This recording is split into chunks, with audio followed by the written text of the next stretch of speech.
Welcome to my YouTube automotive channel. In today's video I will talk about most common problems the vehicle will have during the cold winter months. Now this will mostly apply to older used vehicles, but still it could apply to brand new vehicles as well. If this video was helpful, please consider supporting the channel by liking the videos, subscribing to the channel, or becoming a channel member. Now the first problem I will mention are the batteries. Me, for example, I live in a very cold climate, and every 2 or 3 years I have to replace the battery. They just don't make them how they used to. Even if the battery is good during the summer, once the winter comes, once the temperatures drop, especially in the morning, the battery will be too weak to start the engine. And the most important thing you have to look at are the cold cranking amps marked at CCA. Now the cold cranking amps, they pretty much measure the battery's ability to start the engine during freezing temperatures. And the higher the CCA rating, the easier it will be for your vehicle to start during cold weather. But also, how the battery gets older and older, this CCA rating slowly drops, and once it's a couple of years old, you might have to replace it just because this rating will not be high enough. Now this is why most of the batteries fail during the winter months, but they are still good during the summer months. So this is something to keep in mind, and you want to check and test your battery before the winter comes, just to make sure you won't have any problems, and you want to prevent getting stuck somewhere on the parking lot or something even worse. Now the second problem I will mention is the engine oil and the oil viscosity.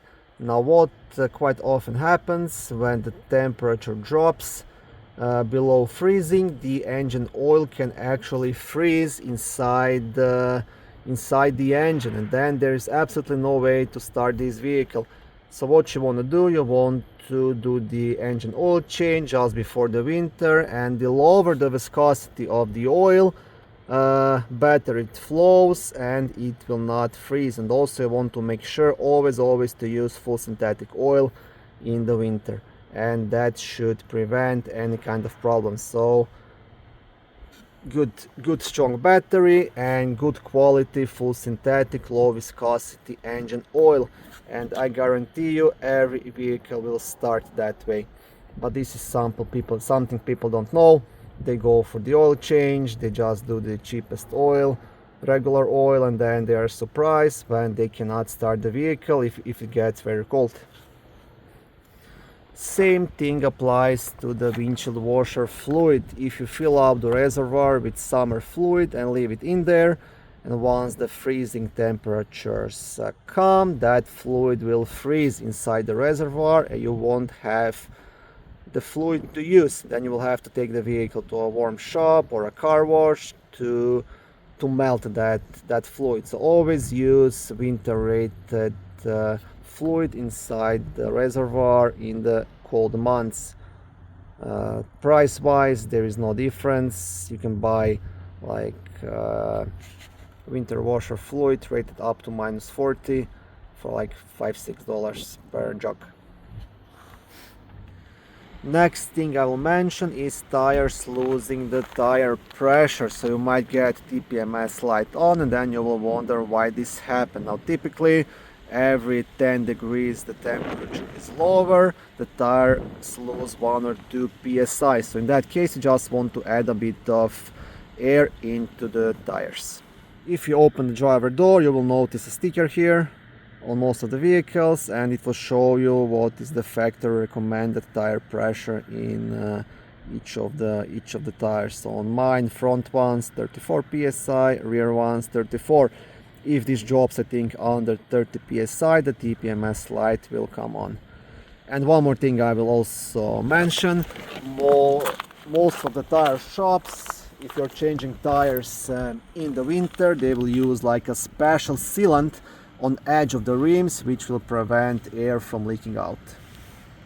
But that also applies to very cold climate areas.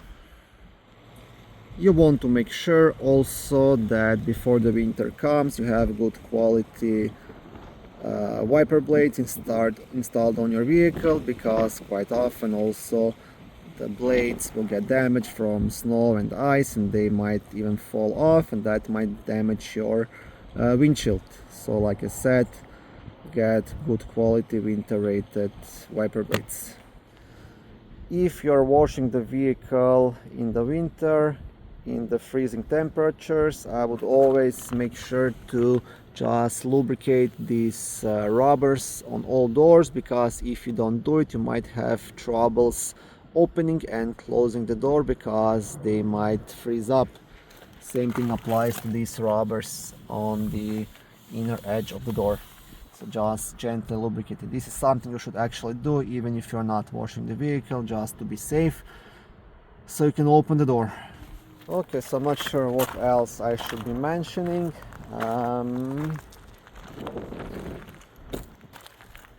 Okay, yes, when you're first starting the vehicle in the morning and the engine is still cold and it's below zero outside, always, if you have time, give at least a couple of minutes so the engine warms up. That way you will prevent any kind of hoses breaking or pipes or any kind of oil leaks or things like that. During winter months also vehicles quite often develop oil leaks just because the gaskets shrink and expand and shrink and expand how the temperatures go up and down. So that's why if you notice an oil leak under your vehicle, maybe it lasts for a couple of days and then it goes away when the temperatures go lower. But that means just that the gasket is not doing what it's supposed to do anymore and it has to be replaced. That usually applies to oil pan gaskets on the vehicles. Yeah, and that's pretty much everything I have to say in this video. I hope it helped you out with some advice, and yeah. Thank you for visiting my channel. I hope this video was helpful and educational. If it was, please like it and consider subscribing to my YouTube automotive channel. On my channel there is lots of how-to videos, do-it-yourself videos, car reviews, product reviews and other similar automotive topics.